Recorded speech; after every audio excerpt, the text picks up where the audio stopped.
debate khaktamang nataba debate khanga ngasigi first taraga second taraga third taraga loire haibagi wakhalo thadoga ngasigi thamjariba thabak phangdabagi masing hengatlakliba si masa masagi Ashonbanani masida support tawba amadi oppose tawbagi wakhalon aduna lamna thamkhraga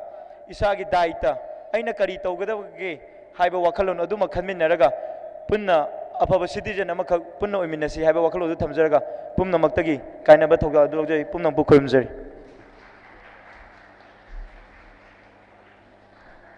Thagachari Mathang asidi ngasigi thauram asigi warol khara thaminabagi damakta chief guest ki phambam langda lengsin biriba Dr. T.H. Navakumar Sarbu Kausinjari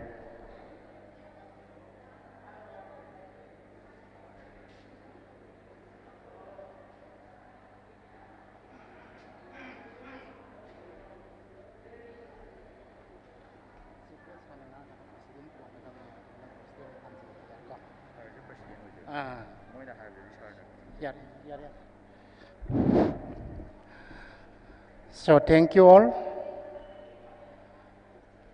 Kasigi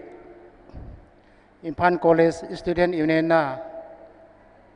sinjalangzaraga pangthuiba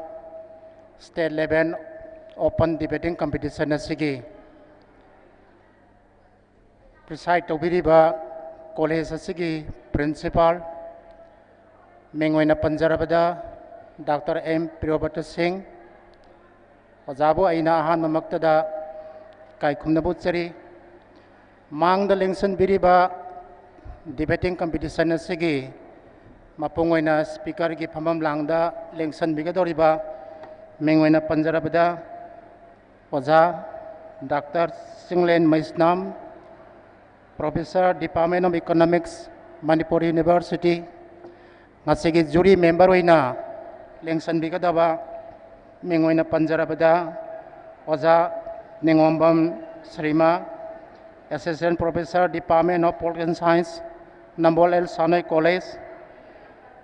Bobo Khuraizam resident editor of the Imphal Free Press Larianjam Gojendra Singh assistant professor department of economics Manipur College, Imphal. Mang the Lingson Biriba Nasiki debating competition asida participant oina lingbiraiba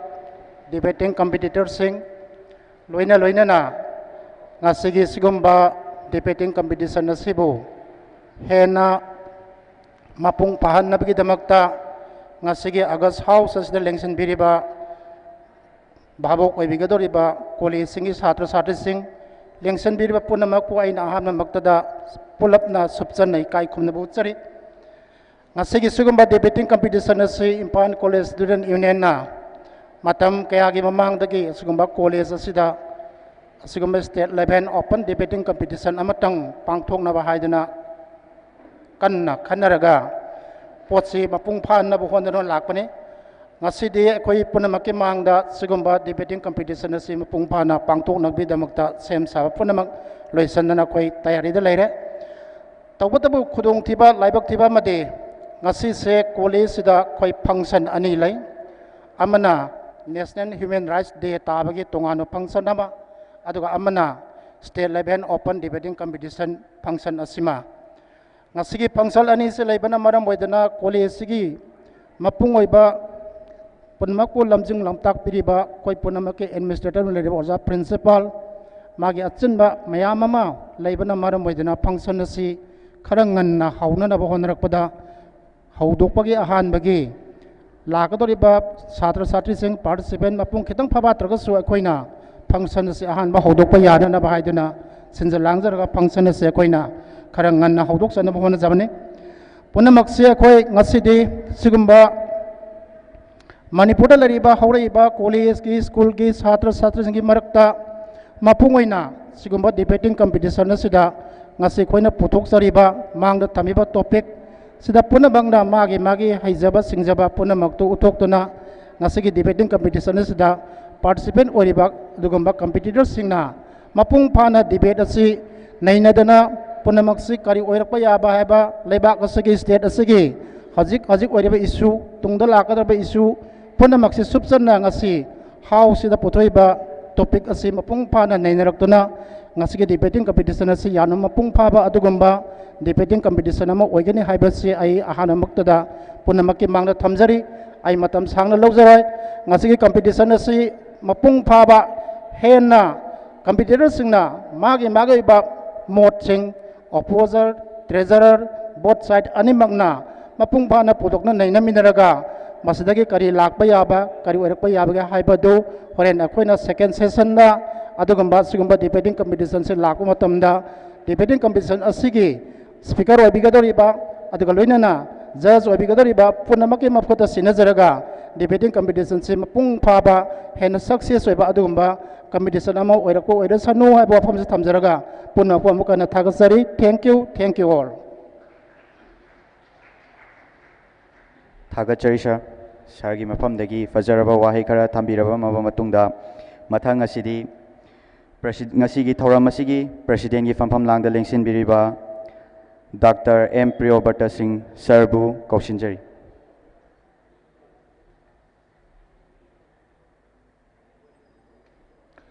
Tidok endokna singlem laba kogi state event open debating competition Pan College Students Union na sinjalangja don pangthok liba asigi mathakta lengkhat piriba kai khumnajariba Dean of Students Welfare aduga Vice President Pan College Students Union aduga ngasigi function asigi na athoiba lengbirak pasif gas hoina sarugya biriba oja Dr. Nabakuma Geography Department ki Associate Professor tongan ba University dagi aduga Manipur State asigi Educational Institute singi tongan baleng bira iba punamak ngasigi debating competition asigi jury member oibi gadaba kona hajaro bada matam chana leng birakpa oja punamak kogi tungsijarba oja sing chata chati punamak yam phon ko nojari Pan College na andak chahigi oina debating competition ani pangthoi sahi asi loisala abanina handaki ngasi pangthoi ba asina handaki oinadi aroba debating competition oiragani 2022 gi oina masira aikoina yamna serious oiba issue amamam pukhatsai madu khana naina ba and the debating competition obviously argument nate phuna badan loisan ba pot nate aduna thesis antithesis adu horen speaker na thesis ka antithesis ka ani synthesize tawbigadabani na yamna phajaba khana naina bagi pukhalai bahira masi exhaustively nakanani mangna naina raba matungda akogi khwaidagi mangal leiraba speaker amana madu synthesize tawbiba madugi waroi cinema taba yamna phajaba counseling session amani aduna ngasi pukachari ba hiramna thabak phangdaba si am serious be issue amani kanago mana habe ai government gi thabak kaktana thabak la habe ai amana singba naina basida loini aura gani adubu thabak phangdaba haiba concept ama leiri base masi lanai oina boro private oina na taka government gi sector da oro aikoina thabak phangdaba haiba pot amadi leire koina karigumba chakop laibak singda asumna aina literature da thengna jaki review omda madudi prithvi gi leiriba issue sing asigi manungda thabak phangdaba haibasi manipur khaki wanate prithvi gi mafam khodimakta yam serious oiba issue moina lei thabak phangdaba aduna France da or mane aina ma review amada thenagi bada makogi miyam asina common parlance sungang na bada nang da sigro haibasi sauna de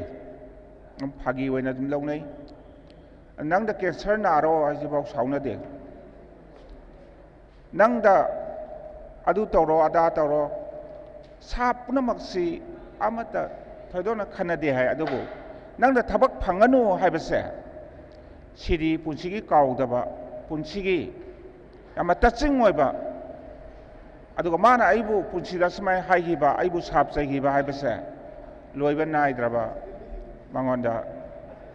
kanoma skarama adum puduna chatpa aina thabak phangdribase mana smana sapsaigi ko wajaduna adumai haigi ko haidana punsigi kaudaba wajana satramda tonga tonga sapsaibe yai adubu nangda thabak phanganu haibase haidaba potni haibana singba mama mapana nangdi mi oiroinai ka haiba sigumba siyamna tawhidaba potni haina launai maramdi thabak phangdaba haiba wafam asida ningba kaiba lisingi mahut silaga masigi manungda yaugre thabak phangdaba haiba wahi asida mama mapana ningjarakpa asa punamak setter tawkiba kangkhong chaikibagi wafam yaure thabak phangdaba haiba wafam asida satra mana satri mana magi punsida mangjarakpa magi ambition magi goal of life punama asi loinamak lekha takibagi wafam punamak yaure aduna thabak phangdaba haiba wafam asida maki ningjarakpa magi punsigi pandam mana hainajaba punama ado pura exploit tawbibagi lekha takibagi punsi asi mapok mebi mapok ase yamna maham tabagi artha punamak yaure aina khajadang ngasigi issue asi kangjabani masigi haurakpham madudi masagi oibe yai amagi hore ngasi debating competition chida loina haidoknaragani explore tawragani loi expose tawragani madu phuloina tajaning bani adu ngasi se prithibigi oina human rights day oibana aikhogi college na so organize tawri atopa function ama chamana matam sida sinjari adu ngahaktang debating competition haurakpada aina taba candidate akhoi yauriba participant amanigi mokhoi ngangnariba idea tu tabadi ai miss tawragani ai amuk senjarake somda amuk thaurom haunanabagi ngaktang tors sukhapa khopa yaujurga amuk senjarake yam taninge ngasigi dibese maramdi laktoriba satra singasna ngangdorisi akhangai mayamgi idea mayam ama loimak tanaraga lakpiraba ngaktani yam fajana chathabiyo akhoi speaker na yam fajana watem bigani parliamentary oiba language da training ba koning ba lerega so points sing do ideas sing do yam na fajana thambiba miyam da with clarity miyam gi nakong yohonba miyam gi thamoi yohonba miyam gi wisdom da tension na ba honabiyo yam na fajana ngangbiba maduduga jury members na yam fajana observe tor kadorisi discipline gi wapam mama loina leibanina participants punamakna magi points sing adu fajana miyam yahon khraga lore manipur miyam yahon khraga lore madudagi maira ama sukhalaga manipur punamaki oiba state asigi yam chawba issue ama state asigi yam chawba prospect amasung problem animak leidiba issue asi yam fajana mai pakna chathabirakani pangthokpirakani fajana conduct tawbirakani habagi thajaba si thamjaraga mayam punam ko amuk kana khuramjari thank you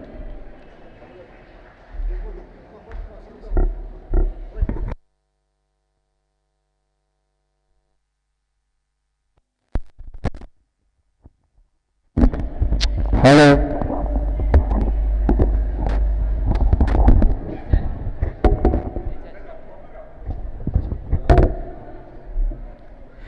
Thagachari sir, sargi mafamdagi mamal yamnaba wahi kara tabikraba matungda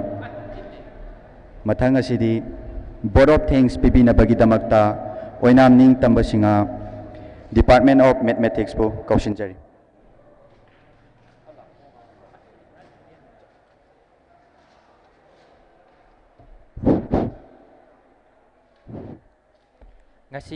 ngasigi function asida chief guest ki famfam langda lingsin biriba ikai khumnabagi matik oiraba college asigi principal oibiriba Dr. M Priyobata bu thagatpa phongdokchari ngasigi function asibu prescribe tawbiriba college asigi geography ki department former head of the department oibiriba loinana chatliba sahi asigina Imphal College Student Union gi Vice President su pubiriba Sir T.H. Nabakumabu thagatpa phongdokjari loina nang asigi state level open debating competition asigi speaker amadi jury gi oinabagi damakta sinja langjari basingna haijaruba matamda harauna yabiduna lengbirakpagi damakta thagatpa phongdokjari ngasigi state level open debating competition asida saruk yaba lakpiriba amadi mieng taba lakpiriba punamakpu thagatpa phongdokjari ngasigi function asibu mapung phanaba hotnabada achoba mateng tawbiriba light sound amadi media gi live coverage tawbiriba Kanglei view bu Imphal College Student Union gi mahut sinjaduna aina mayam punamakpu thagatpa phongdokjari. Thank you all.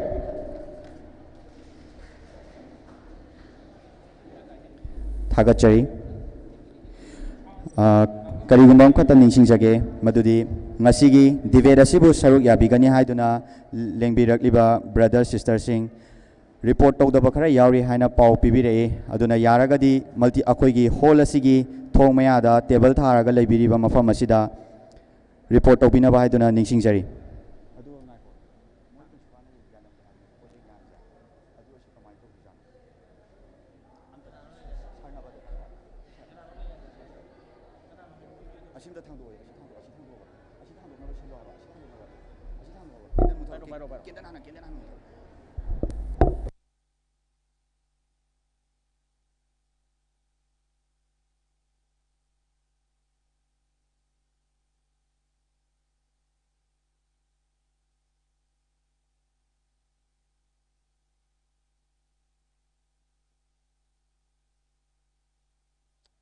Hello. Hello, hello, hello, hello. Hello, hello, hello. Hello, hello, hello. Hello. Hello, hello.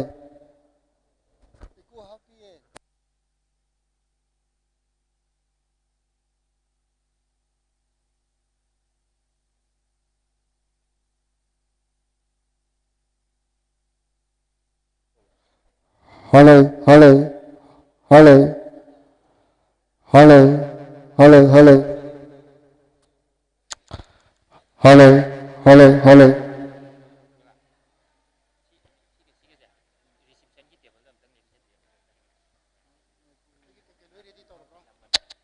Hello, hello, hello. Imphal College Students Union na sinjalangja duna pangthok chariba state level open debating competition Thabak Phangdabagi masing Hengatlakliba asi Masa Masagi Ashonbanani hariba motion asida pangthokadoriba ngasigi debate asida speaker oina lengbirakliba respected Dr. Chinglen Maisnam Professor Department of Economics Manipur University Sarbu Phambak thak asida lengsin benaba kaushinjari loina na ngasigi jury member oina lengbirakliba Oza Singh ming oina hangatna panjarabada Ningombam Srima Assistant Professor Department of Political Science Nambol El Sanoi College Bobo Kuraijam Resident Editor of the Imphal Free Press Amadi Lairenjam Gojendra Singha Assistant Professor Department of Economics Manipur College Imphal Oza Singh bu aikoina sinjalangja duna base amadi sol kudol tamjana bagi damakta stage taksida kaushinjari Hello. College asigi ikai khomna jariba Dr. T.H. Nabakumar respected charna kudol asi tambigani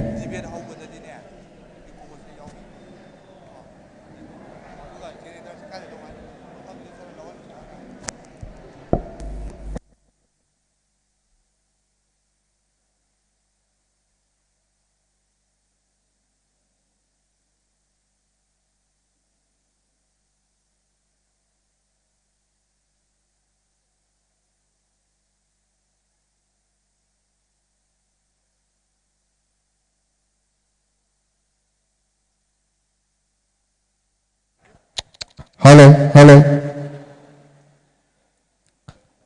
hello, hello, hello, hello, hello, hello, hello, hello, hello.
Amuka hana ningsingjage ngasigi state level open debating competition asibu saruk yabigani haiduna lengbirakliba top laba college singdagi lengbirakliba brothers amadi sisters sing report tawdabai leiragadi multipurpose hall sigi thong mayada table thaduna leiba mafam asida report tawbinaba haiduna ningsingjari aduga report tawramaga college maming hapamdaba brothers ani khak yawi makhoi maming adu lauthokcharake yaragadi mafam asida leibiba thoklagadi thong mayagi table asida mutang report tawbinaba haiduna khanganjari lamnganba yumnam amadi marges asem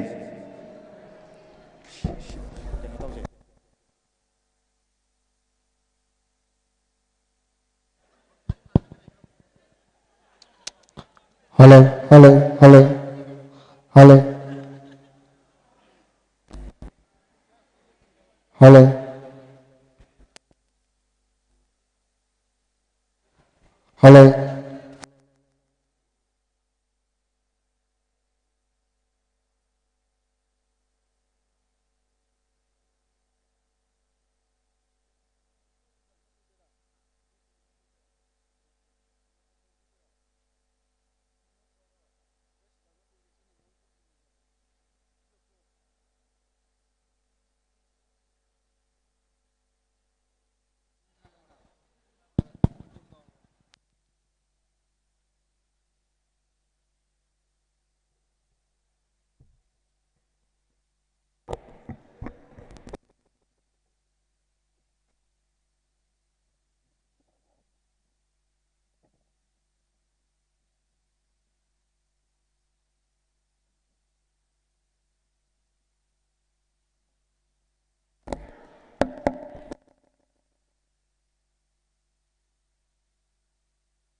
hello,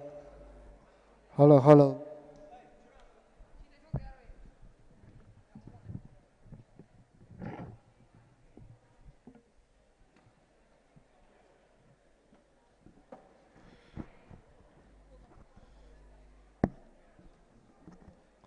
hello.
Imphal College Students Union na singzalangzaduna pangthokjagadoriba state level open debating competition asida saruk yabigani haiduna lingbirakliba brothers sisters singgi mafamda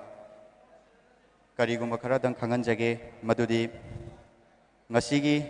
competition asigi RR adu lauthokpagi tanja laujage. Ahambada, the competition is open to all types of students studying in Manipur. Second, the competition shall be of 100 marks, allotting 50 marks to the matters and 20 marks is for two manners and presentation. Ahum subada, time allotted to competitors shall be 5 minutes. Warning bell will be ring at the end of the 4th minute and the final at the end of 5th minute. No marks shall be awarded to the competitors after the final bell has been rung. Leaders of both the benches will be decided by the member of the respective benches, failing which the speaker shall decide on lottery system. Medium of the speech shall be in Manipuri. Performance of the competitor shall be judged and evaluated by the panel of 2 juries whose decision is respect of the evaluation shall be final and binding. In case of any dispute, decision of the jury of appeal shall be final and binding. If the speaker makes a statement, they must be able to provide evidence or reason to support the statement. Parliamentary norms will be strictly adhered to during the proceeding of the competition. Above rules and regulations shall be selected